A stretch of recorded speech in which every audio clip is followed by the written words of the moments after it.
Chers amis, auditrices et auditeurs, merci d'être avec nous, merci la vie, merci d'être sur Radio Cité. Aujourd'hui, je suis dans un lieu qui pour moi inspire énormément de choses. C'est un lieu de travail, mais c'est également un lieu où on a vraiment la possibilité de rejoindre le corps et l'esprit.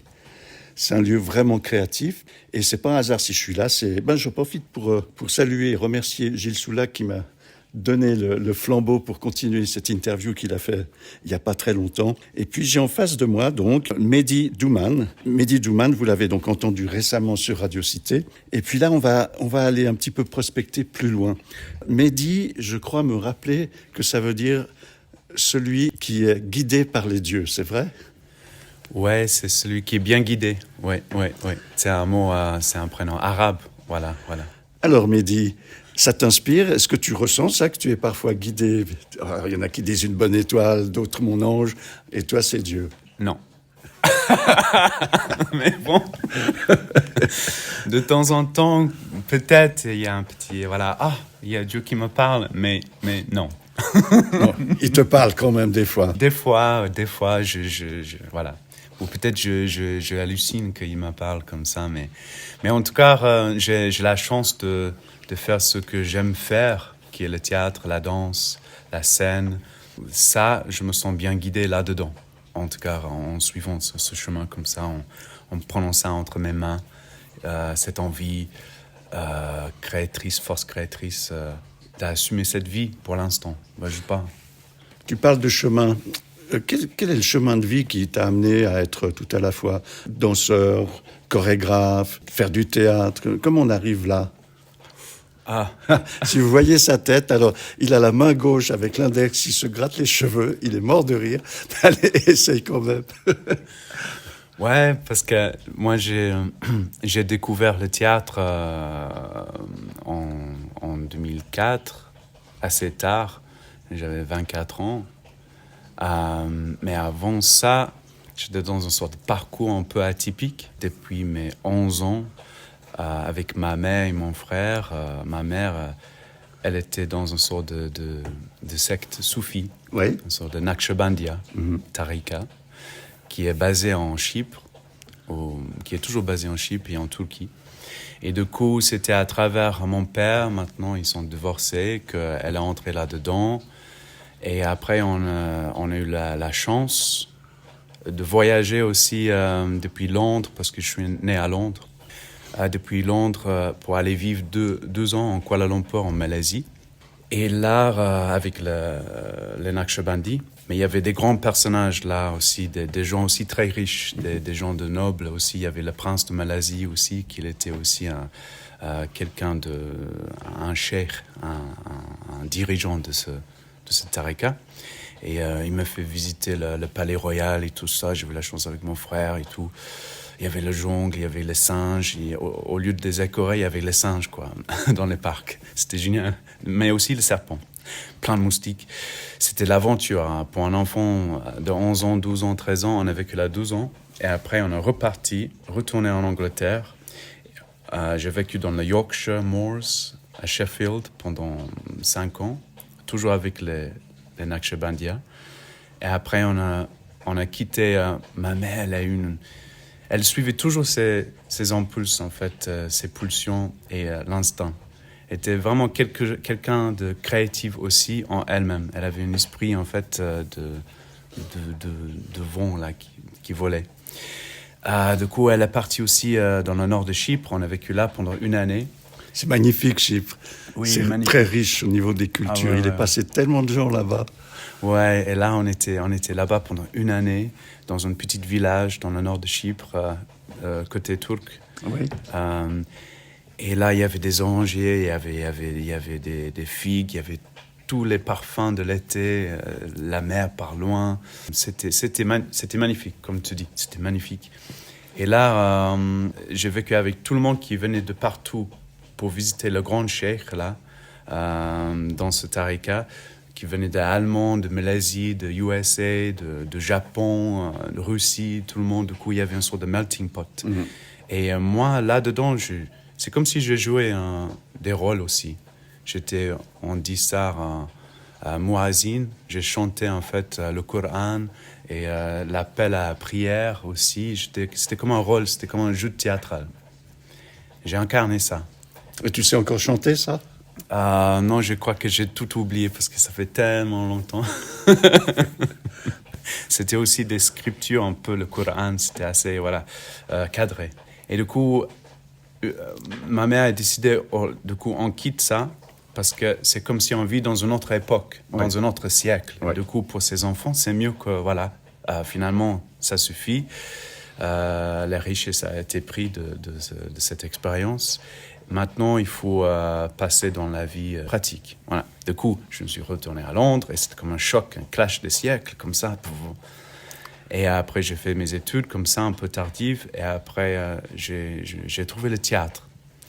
Et là, il y avait quelque chose qui me plut au niveau collectif, énergie et spirituel que j'ai eu aussi dans la séance, en fait, avec des soufis, que des prières, des zikrs, des incantations en répétition comme ça.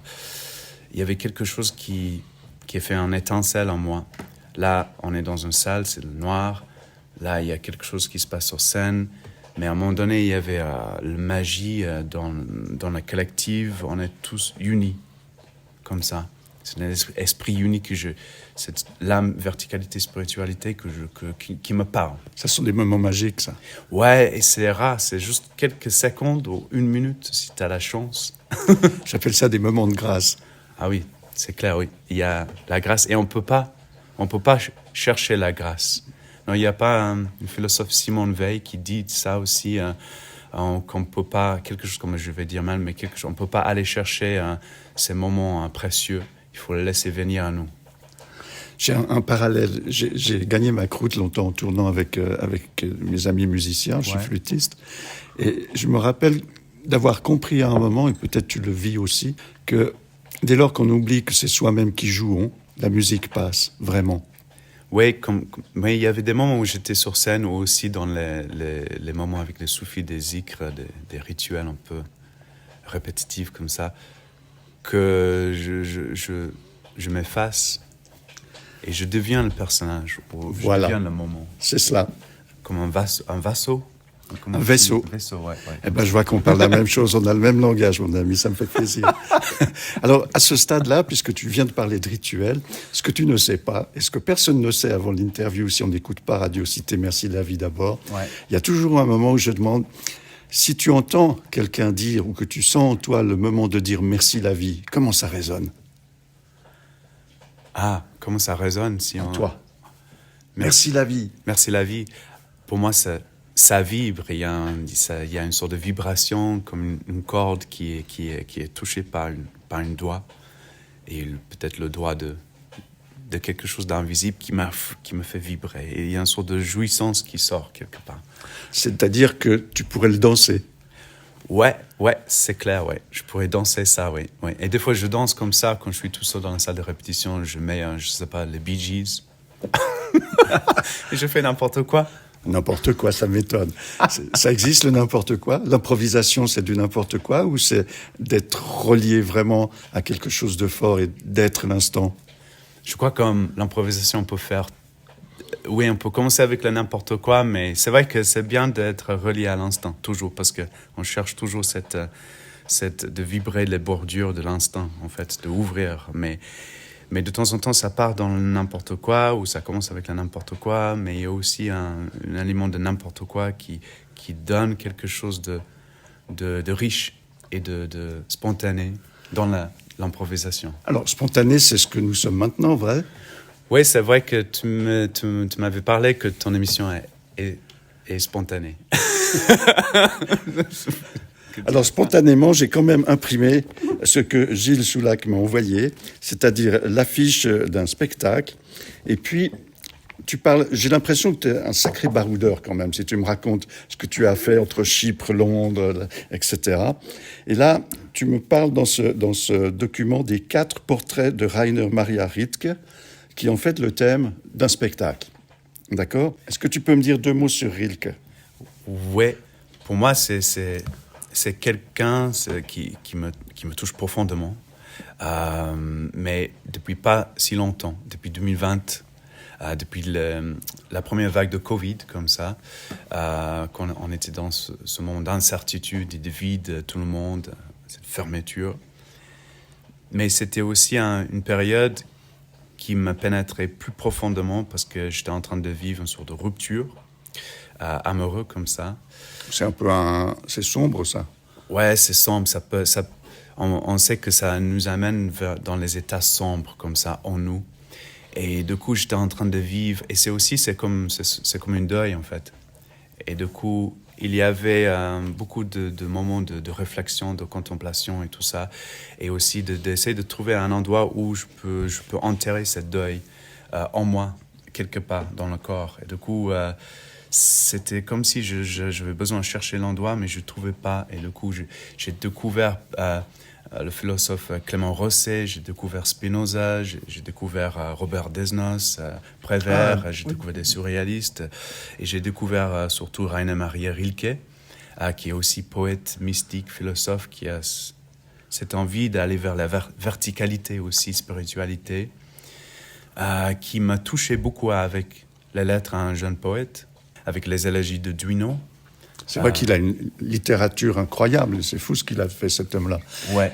En plus d'écrire, il a aussi le temps de voyager. Et lui aussi, au niveau amoureux, il a eu passablement de passages gais et plus tristes à travers ces multitudes de voyages. Il était, je crois, il était en Russie, il était en Espagne, il était en Angleterre. C'était un pote. Il était même devenu le secrétaire de Rodin. Il faut le faire quand même. Exact. Donc il a une vie incroyable. Malheureusement, il est décédé relativement tôt, je crois. Il a eu une leucémie et puis je crois qu'il a fini sa vie en Suisse, c'est ça? Oui, en 1926. Du coup, et j'ai eu la chance parce que c'est vrai que il a eu aussi une rupture qui était formatrice aussi d'une femme qu'il a adorée, Loure André Salomé, qui est une grande poétesse, philosophe, psychanalyste aussi, qui était l'amie de Nietzsche, qui était aussi travaillait avec Freud aussi, qui était une des premières femmes qui a pratiqué le psychanalyste et tout ça. Du coup, c'était quelqu'un de très, très doué comme ça et réfléchi. Nietzsche a dit même ça, j'ai jamais rencontré une créature si douée et si réfléchie. Par rapport à André Salomé. Alors là, tu me parles de 4 portraits. On peut essayer d'aller portrait après portrait, voir un petit peu ce qui s'est passé en toi pour choisir 4 portraits. Le premier, c'est quoi? Alors, le premier, il n'y a pas d'ordre, mais pour moi, dans le spectacle, il y a quand même l'ordre. Alors voilà, allons-y de façon chronologique, si tu veux bien. Le premier, c'est le guerrier. Et pour moi, le guerrier, parce qu'il y a toujours ce côté de Rilke, qu'on pense que c'est le poète lyrique, le poète romantique, un peu fragile, comme ça. Mais dans son écriture, dans les élégies de Duino, il y a une force, dans les sonnets à Orphée aussi, il y a une transmission et une force, un porteur de feu. Et c'est comme si le guerrier, il vient aussi pour moi d'une autre époque, d'une époque médiévale, comme ça. Alors c'est peut-être pour ça que ici on est dans une salle de répétition, et puis il y a un panneau, c'est marqué les 4 portraits de Rainer Maria Rilke, et ce panneau, il est coincé sur une armure démontée. C'est ça la représentation du guerrier, c'est cette armure?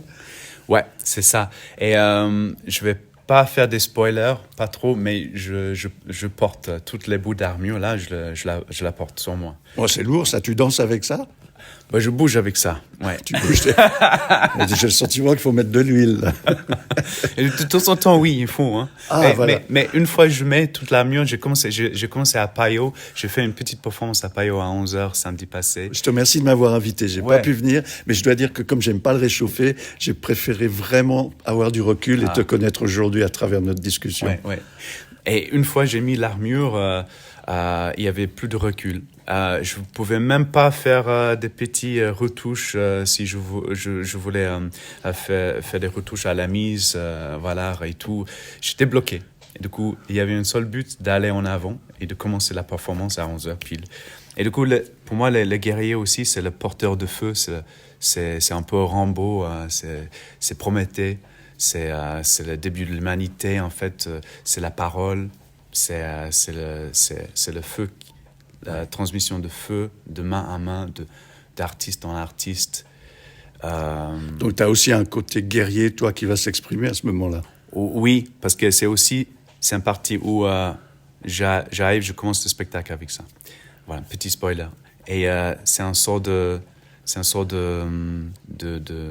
contrat avec moi-même, d'amener ça, défendre le beau, en fait. Parce que tout ça aussi, c'était aussi le grand but de Rilke, c'était de défendre le beau et de chanter le beau avec les sonnettes à Orphée aussi. C'était ça. J'entends déjà des gens devant leur radio qui disent « Mais ça veut dire quoi, spoiler ?»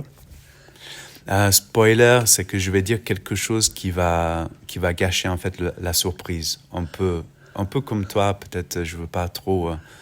J'ai pas envie de venir à Payot parce que ça va un peu spoiler en fait. D'accord. Ok, on garde une partie de secret. En fait, on est là pour aussi donner aux gens l'envie de venir vivre ce moment de partage avec toi. C'est vrai. Ouais.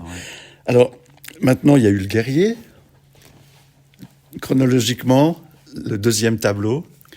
Oui, et après ça, il y a le... Excuse-moi, j'ai dit tableau, en fait c'est portrait. Portrait, mais c'est comme tu veux, hein. Tableau, portrait, chapitre, scène, acte, ouais. Ok.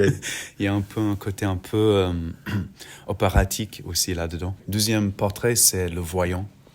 Alors c'est le côté un peu Rilke dark, ouais. Le côté sombre, et aussi le côté aussi de poète qui voit dans l'invisible, pour extraire l'invisible, pour montrer ça au monde. Donc il y a des choses qu'on voit mieux dans le noir. Oui, et c'est aussi un peu sombre aussi, ouais. Et là aussi, c'est sombre, parce que l'autre grand but de Rilke, c'était de trouver une sorte de conciliation entre la vie et la mort aussi. Alors si maintenant nos auditrices et auditeurs ferment les yeux, donc dans le noir, ouais. Qu'est-ce que tu vas exprimer dans cet esprit-là? Comment tu bouges? Qu'est-ce qui va se passer? Allez, moi je ferme aussi mes yeux. Des voix. Écoute l'appel immense, les soulevés du sol. Des voix. Eh bien, ça, c'est une voix royale. C'est le voyant. Mais il y a aussi deux voix. Il y a la voix de Rilke en allemand, le texte, les élégies de Duino, que j'ai un peu retravaillé à ma façon, mais aussi j'ai laissé en allemand l'âme pure de Rilke. Et il y a un comédien, Mathieu Ziegler, un super comédien, ami aussi à moi, qui interprète cette voix. Peut-être tout à l'heure, on peut écouter dans la bande-son ce moment-là, si tu as envie. Peut-être. Donc ça, c'est le deuxième portrait, toujours chronologiquement. Attends, je vais aussi profiter de boire une goutte de thé. D'ailleurs, je te remercie. Il faut boire de thé. Le thé, c'est bon parfois. Oui, puis on y met un miel que tu as choisi là, qui est très bon aussi. Ah oui, ça, donc le troisième portrait. Oui, troisième portrait, c'est la nature. Alors, c'est la boîte utile pour tout artiste et aussi pour toute vie, la nature. On vient de la nature, on retourne à la nature, on fait le cycle comme ça. Et Rilke, il avait quelque chose en lien avec les roses, que j'ai pas trop mis dans le spectacle, mais il y a un moment quand même où il y a les roses dans le spectacle. Mais pour moi, c'est avec la danse. C'est exprimer cette verticalité, ce désir vertical à travers la danse avec le figuier, parce qu'il a aussi écrit sur le figuier dans les élégies de Duino. Il y a aussi un passage dans la 6e élégie qui commence avec figuier. Et l'art, je mets... parce que j'adore les figuiers aussi. Alors, dans la verticalité, il y a les racines et puis il y a le sommet du figuier. Ouais. Mais dans ta verticalité à toi, qu'est-ce qu'il y a en bas, qu'est-ce qu'il y a de plus haut? Ah. Je crois que j'ai les pieds en l'air et les mains sur le sol, comme ça. J'en suis tout retourné. Oui, j'adore cette image. Et d'ailleurs, je commence ma journée avec ça, quoi. Je sors de lit et je fais un handstand sur mes mains. Comme ça, je laisse le sang couler vers le sol pour m'ancrer là dans la terre. D'accord, et tu fais ça tous les matins? J'essaie. Je prends dimanche congé, par exemple, mais... Parce que de temps en temps, il faut varier, en fait. La nature. Bon, si nos amis français nous écoutent, ils vont être un peu frustrés, mais moi je me rappelle que pendant l'histoire du Covid, je n'ai jamais été me balader autant dans la nature que pendant cette époque-là. Mes enfants m'engueulaient pour parler le français en disant « T'es fou !» et tout. J'ai dit « Mais attends, dans la nature, qu'est-ce que tu veux qu'il m'arrive ?» Là, je vais dans les bois de Versoix, je vais au bord du lac, je vais dans le Jura, et c'est un moment tranquille, puisque rien d'autre se passait. On n'entendait même plus les avions. Quel moment magnifique. Bon, je regrette ceux qui ont été malades, voire terriblement malades ou pire, mais personnellement, j'ai vécu un très bon moment. Est-ce que, quand tu me dis que pendant le Covid, tu as eu des expériences qui t'ont donné envie d'aller plus loin et de connaître justement ce monsieur, quand on parle de Rilke, c'est dans la nature que tu as trouvé ça? Mais aussi, ce moment où j'ai vécu cette rupture aussi, la première vague de Covid, cette fermeture, j'avais la chance d'habiter à Vernier. Et là, au bord de Rhône, je faisais des balades énormes comme ça, avec Rilke à la main, les lettres à un jeune poète. Et il y avait aussi des chevaux qui étaient aussi dans la prairie, juste à côté de le Rhône.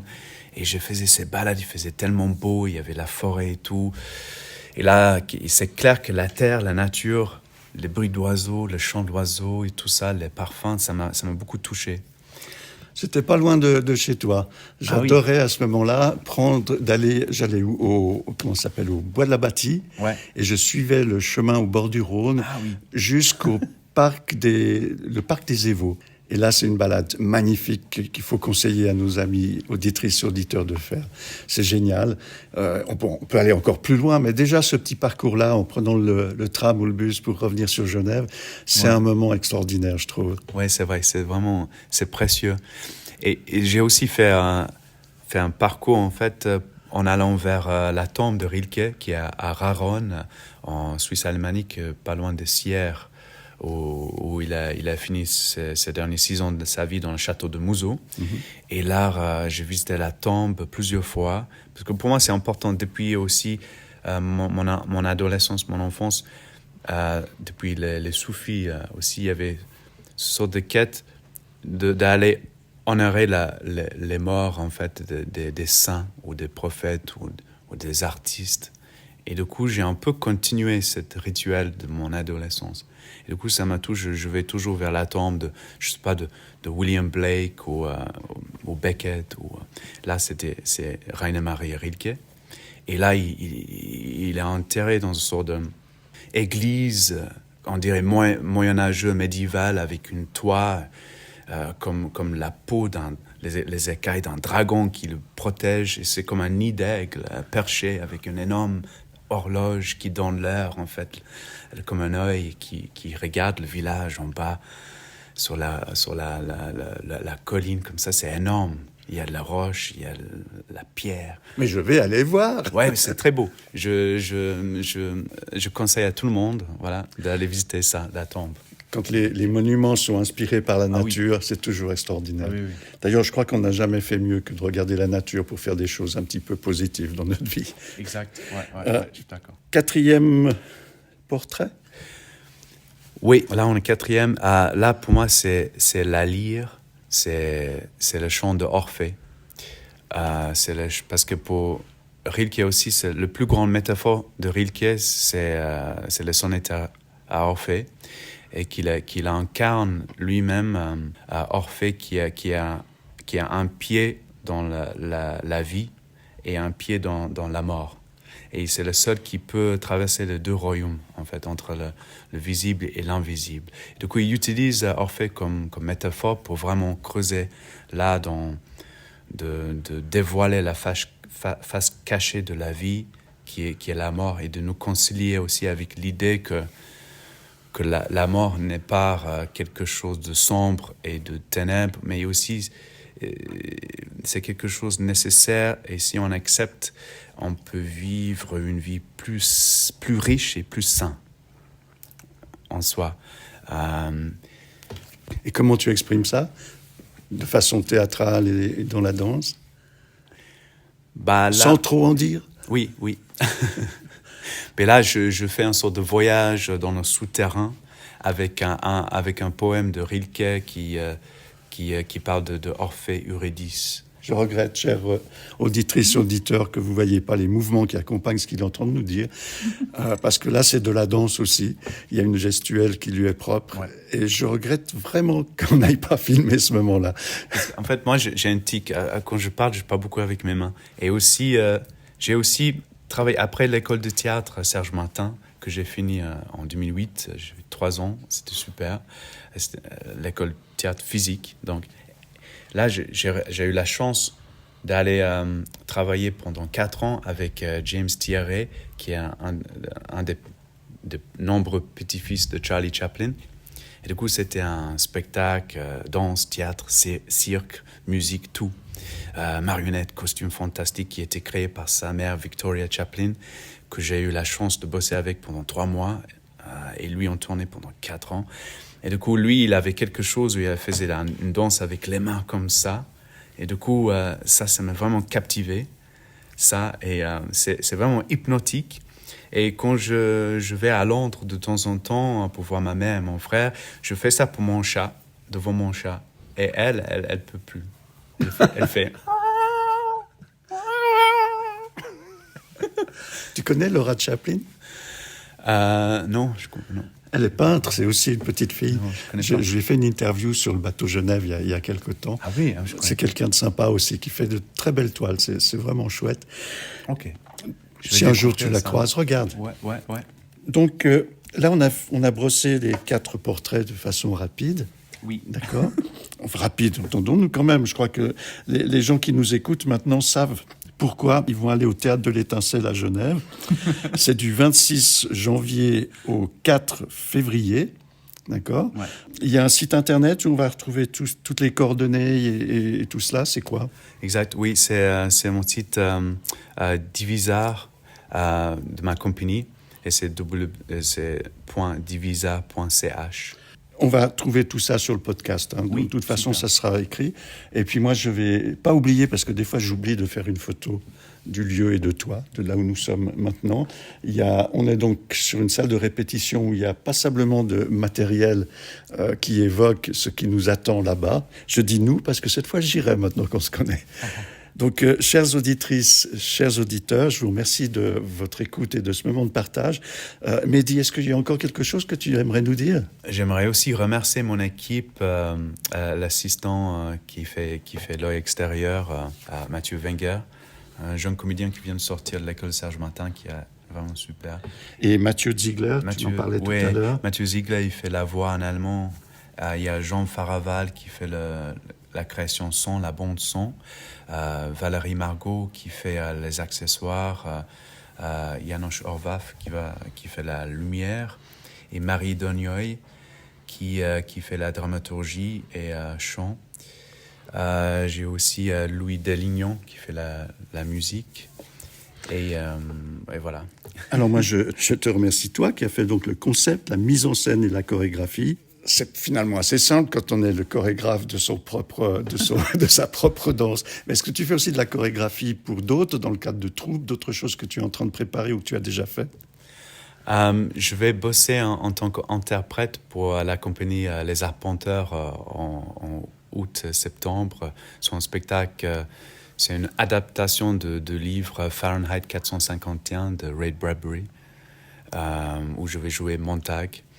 Et aussi après ça, je suis invité peut-être de faire une chorégraphie avec la danse pour la compagnie Danse Habile, qui travaille beaucoup avec les personnes handicapées, qui met en scène leur qualité pour vivre leur expression artistique à travers la danse. Toujours sur Genève aussi? Ça va être sur Genève. Alors n'oublie pas d'avertir Gilles. Voilà, c'est ça. Les Arpenteurs, c'est sur Yverdon, voilà. Ok. Donc, chers amis, auditrices, auditeurs, merci d'avoir participé avec nous à ce beau moment de partage. Tu nous tiens au courant sur ce qui va se passer dans ton avenir. Et puis, encore une fois, merci de nous avoir consacré du temps. Je sais qu'il était précieux. Donc, peut-être qu'après Neuchâtel, si tu en as envie, on pourra faire un petit feedback sur ce qui s'est passé. Mais cette fois, on le fera peut-être avec quelques membres de ton équipe. Tu es d'accord ? Oui, super, très volontiers. S'ils sont d'accord, si on a le temps, et oui, je veux bien, c'était sympa. Alors, merci Mehdi, et à tout bientôt. Courage, bonne chance. Et puis, tu es conseillé par les dieux, peut-être ne le sais-tu pas. Alors, j'espère que nous tous, on est un peu conseillés on est en sorte des conseils de Dieu. Ça, c'est une belle fin d'émission. À tout bientôt. Au revoir. Au revoir, merci.